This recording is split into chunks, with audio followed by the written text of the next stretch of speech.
ang Diwata Madanihon, isang mito ng mga Bisaya.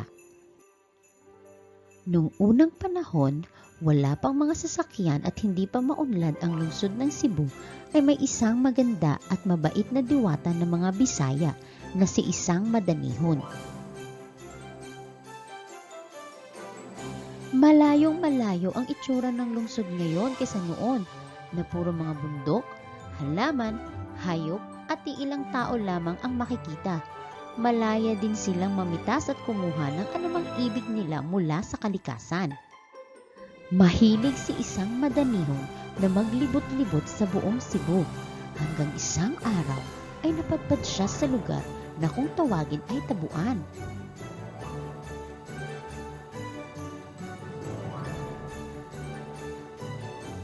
Nabighani ang diwata sa ganda ng lugar. Maraming mga prutas at sagana sa yamang dagat, kaya naisipan niyang tumira na lamang doon. Pagkalipas ng ilang araw ay namataan ng diwata ang isang makisig at matangkad na binata na tila naliligaw sa lugar. Agad niya itong nilapitan at tinanong, "Anong ginagawa mo rito, binata?" Nais ko lamang sanang magpalipas ng gabi rito, magandang diwata. Maaari po ba?" Magiliw na pakiusap ng binata. Walang ano-ano ay pumayag si Isang Madanihon sa kahilingan ng binata, ngunit lumipas ang ilan pang mga araw ay nanatili pa rin siya roon. Masayang-masaya silang namimitas ng mga prutas at namimingwit, hanggang sa unti-unti nang nahulog ang loob ng diwata sa binata. Ngunit ang hindi niya alam ay may binabalak pala ito. Pagdaan ng ilang araw ay biglang lumusob ang mga kawal ng binata. Pinitas nila ang lahat ng prutas na naroon, pinutol ang mga kahoy at inubos ang yamang dagat.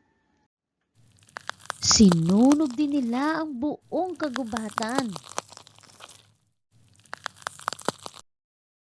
Nanlumo at galit na galit si Isang Madanihon nang makita niya ang lahat ng ito. Kaya inutusan niya ang tubig na lunurin ang lahat ng tao. Sinira niyo ang kalikasan. Inabuso niyo ang likas yaman. Mula ngayon, kailangan niyo nang bilhin ang lahat ng pagkain na gusto niyong kainin at magtanim kayo kung gusto niyong may aanihin. Mula noon, kailangan na ng tao na bumili ng makakain at alagaan ng kalikasan upang may maaaning yaman pagdating ng tamang araw.